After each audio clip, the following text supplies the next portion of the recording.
I'm Lady C. Welcome to another episode of The Critical Thought. In the upcoming presentation, we'll be talking about new light. Is it burning out of control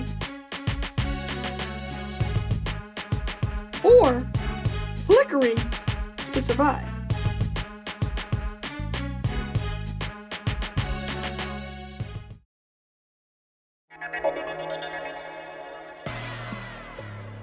You're listening to The Critical Thought, where we challenge our listeners to use critical thinking when examining the teachings of Jehovah's Witnesses. New light, burning out of control, or just flickering to survive. The Watchtower has been using that term, new light, for so long as their personal get-out-of-jail-free card. And you know, something was so interesting because when you think about the teachings and the changes, I remember we had these friends in our congregation, and they were so crazy. They literally looked for the society to make changes. And when they made the change, they would go around the Kingdom Hall enforcing changes, harassing the friends in the congregation, get on board with these changes, and they were just terrible. You know what I'm saying? Yeah, I remember those guys. Yeah, they were a piece of work. Well, you know, really, when you think about it, Jehovah's Witnesses are conditioned to expect change. In fact, it starts right at the Bible study level. Witnesses, they will let the Bible study know that the summer convention, we might get something new, some new light. And so as a Jehovah's Witness, that is a part of the culture. It's kind of ironic because in many denominations, they often refer to their teachings as being solid as a rock. Yet witnesses rarely, if ever, refer to our teachings as solid as a rock. Why? Because they know at any time they're subject to turn to quicksand and they have to be replaced with something else. That is the culture. So witnesses literally are acceptable. They find it acceptable when changes are made. Yep. And you know what, too? Growing up in this religion, I remember going to conventions and people couldn't wait to get the new releases. Yeah. And those new releases, we were always looking for new light, new information. What is the slaves bent on this take of world events? What's happening over here? We were always looking for something.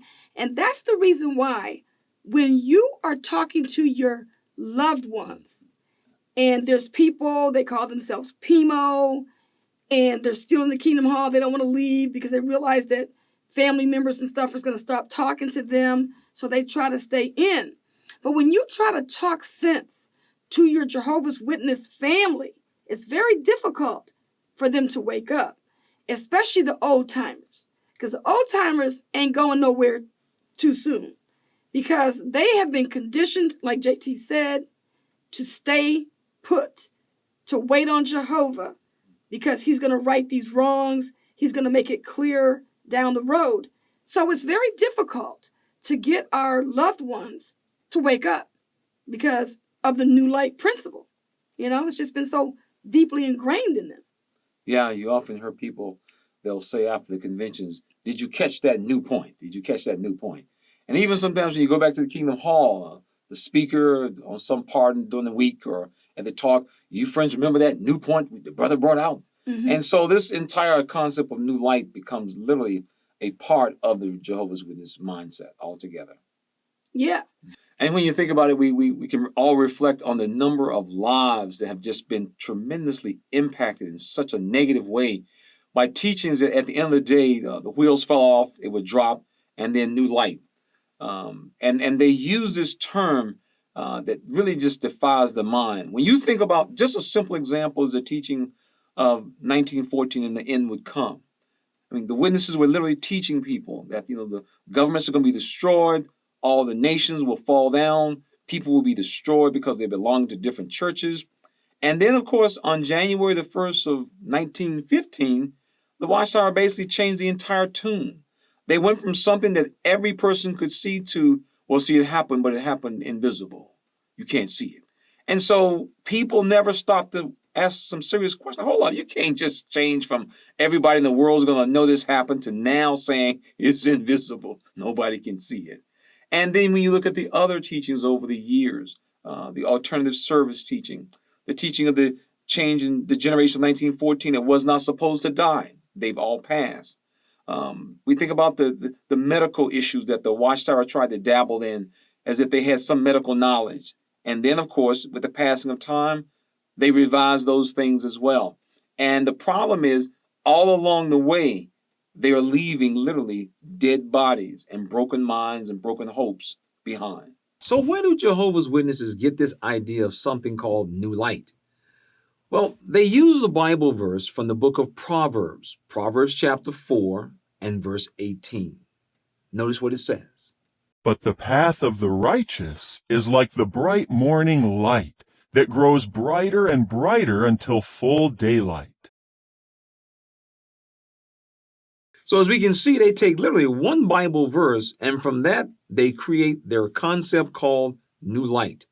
Well, many people accuse them of doing something. I want to share with you what even many people who are not witnesses recognize that is being done. And this is it. The December 15th, 1988 Watchtower featured an article titled, "Is the Bible Open to Just Any Interpretation?" It starts out with an interesting statement. "You are just skipping around in the Bible, picking out the scriptures that fit your interpretation," complained the lady to one of Jehovah's Witnesses who was calling at her door. As you can see, this woman recognizes exactly what Jehovah's Witnesses do. They'll snatch one verse and off to the races they'll go. The Watchtower often gives very good advice when it comes to so many subjects, but as always, they never follow their own advice. Notice what the Watchtower itself says when it comes to reading the Bible. Now take note of a statement found in the Life and Ministry Meeting Workbook dated May 2020. It says, "When reading Bible accounts, try to get to the whole picture.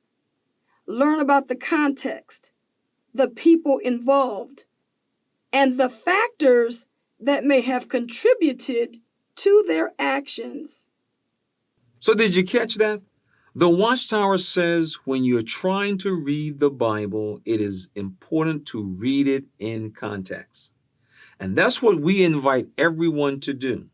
When you get a chance, take your Bible, open up to the book of Proverbs, and start with verse 1 and read to the end of chapter 4 so that you can get the context of what it's really saying. So if the Watchtower were to use the same criteria when measuring the context at Proverbs 4:18, what would you likely conclude? Well, one thing is for certain that you will not conclude that in those verses in chapter 4, it is talking about an American uninspired religious publication called the Watchtower, which claims this information has been directed by the Spirit of God, but then after being preached for 10, 15, 20 years, God needs to come back and change it. Absolutely not. That's why people tell Jehovah's Witnesses, you just grab scriptures from here and there and off you run to the races. So the change in the teaching about the generation of 1914, was it new light, or did time just simply run out? So ladies, see, that's a great question.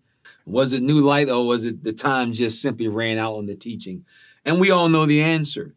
The time simply ran out. One quick look at the 1984 May 15th Watchtower, it tells the story of all of those who were supposed to walk into the new system. They are now dead. And we are discovering that there's a growing number of people that are waking up, and they're taking the attitude, Watchtower, don't insult my intelligence. And they are literally walking out the door and not looking back. You're right, Lady C. People are tired of having their intelligence being insulted by this concept called new light.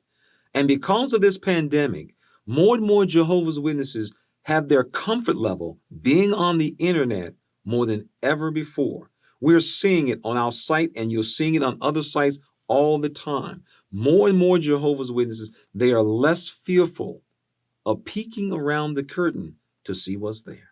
So this has been Lady C. And this has been JT. And we want to thank you for being in our audience. And we'll see you on the next video. Yes, indeed. This program was sponsored by Critical Thinkers.